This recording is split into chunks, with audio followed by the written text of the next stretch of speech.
There's a tension right now that a lot of people are feeling, but not always sure how to talk about.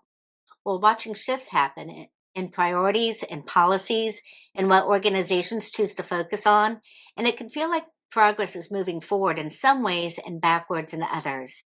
And when that happens, it's easy to get pulled into frustration or even a sense of helplessness. But there's another way to look at it, because throughout history, change has never been a straight line. It moves forward, it pushes back, and then it evolves again. The question becomes, what do we do in those moments? That's what makes this perspective from Sandy Hoffman so powerful. She reflects on the changes she's seen over time, including moments where it feels like progress is being challenged. But instead of getting stuck in what's being lost, she shifts the focus to something much more important. Where can I make a difference? Where can I have an impact?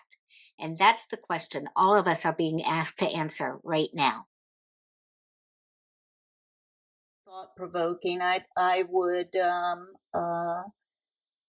like to believe that I'm humble enough to know that I don't know where we're going. I am at this point in time, the turmoil that exists in the world around us is very frustrating, and in some respects, um, I'm extremely concerned. I can remember I'm a child of the '60s. Kennedy mattered. I remember, like many people of my age, vividly the day he was assassinated. I remember the space program. I remember being excited about the changes in the world. I was preaching love on the school bus to the constantly hear from my younger sister about how embarrassing I was, because a hippie was a title that I aspired to. So I can remember being a free thinker, if you will, from an early age, an intense reader, which I still am, and just a sponge for learning something new or different. So in many ways, I'm encouraged by the world today, where just about any information you want is at your fingertips. Any experience you want is at your fingertips. Um, it's much more accessible and available to people. At the same time, I'm very concerned about where I see women right now. Um, I can recall, I have a good friend who spends considerable effort mentoring young women.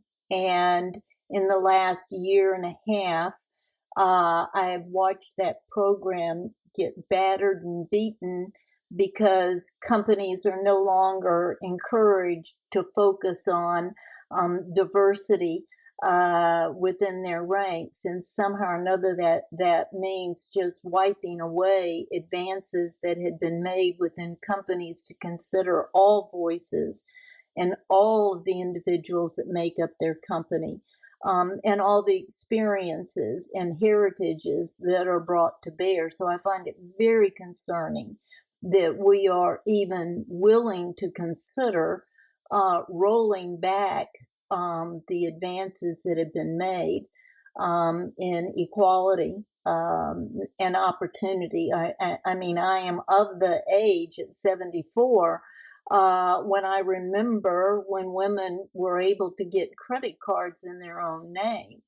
And when I think about the economic constraints that are in place today, are companies looking at, well, to advance women, that's not based on merit, it's based on sex. It's kind of like, well, but what if they have the merit? Can we not consider that?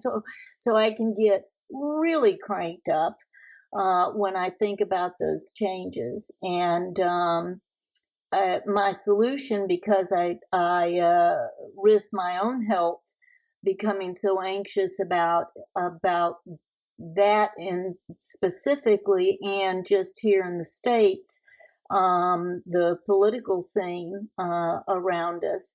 I do much better to come back and say, what difference am I making?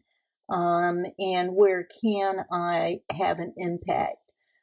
Versus constantly fretting over what's been lost and focus instead on what can be gained in front, rather than spending a lot of time looking back, if that makes sense. If you're feeling the tension of change right now, this is exactly why I wrote Learn to Love the Roller Coaster. Because we can't always control what's happening around us, but we can choose where we focus and how we show up. You could learn more about my book at learntolovetherollercoaster.com.